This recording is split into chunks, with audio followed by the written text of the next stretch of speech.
এ time আসতাম sir. একসাথে তো দুই রোগী দেখি না, ওই দুইটাই মেন্টাল কেস। আচ্ছা আসতে বলো। আপনারা আসেন। বসেন আপনারা। ধন্যবাদ। ওয়েলকাম। কার কি পরিচয়? আমি হলাম মুকলেশ, ও হলো মত্ত। সরি, আমি হলাম মুকলেশ, ও হলো মত্ত। একজন একজন বলেন। আমরা সরি। আচ্ছা বুঝলাম, একজন মুকলেশ আর একজন মতত্ব। ইয়েস। আপনারা দুজনেই একই সাথে একই কথা বলেন, তাই না? ডাক্তার সাহেব, এই জন্যই আমরা আপনার কাছে আসি। এই সমবেত কার্যকলাপ কত মিনিট? বলতে পারেন প্রায় বাল্যকাল থেকে। অনেক যমজ মানুষ, যমজ মাথা, যমজ পশু দেখছি, কিন্তু এই যমজ কণ্ঠ নতুন দেখলাম। ওইটাই আপনাকে বাইর করতে হবে। শুধু তাই না, অন্যকে চিন্তা করে সেটাও আমরা বলে দিতে পারি। কি বুঝলেন? এখন ভাবতেছি আপনাদের কোনো চিকিৎসা করাও নাকি নতুন কোনো কাজে লাগাবো।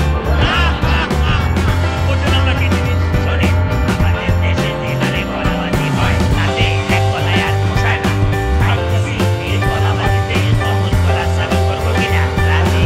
না, কথা না, কাজ ভালোবাসি, তাই তো আমরা আপনার কাছে আসছি। আইয়েন।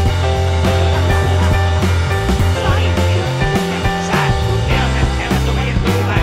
না, না, তবে আমি এখন সমবেত কথা বলতে আছি। আপনার কথা বুঝতেছি না, পরে আসি। আচ্ছা স্যার।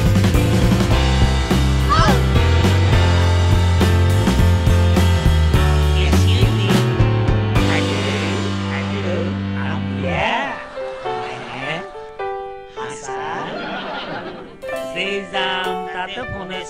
আগে তো আইতাম হাইতাম না।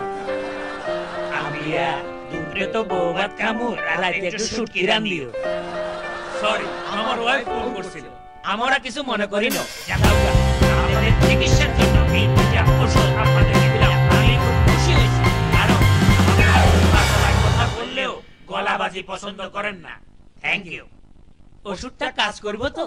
অবশ্যই করব, তবে কিছুদিন দুইজনই সেপারেট থাকিয়েন। Thank you. দর্শক মন্ডলী, এই তো কিছুদিন আগে উদযাপিত হলো পল্লী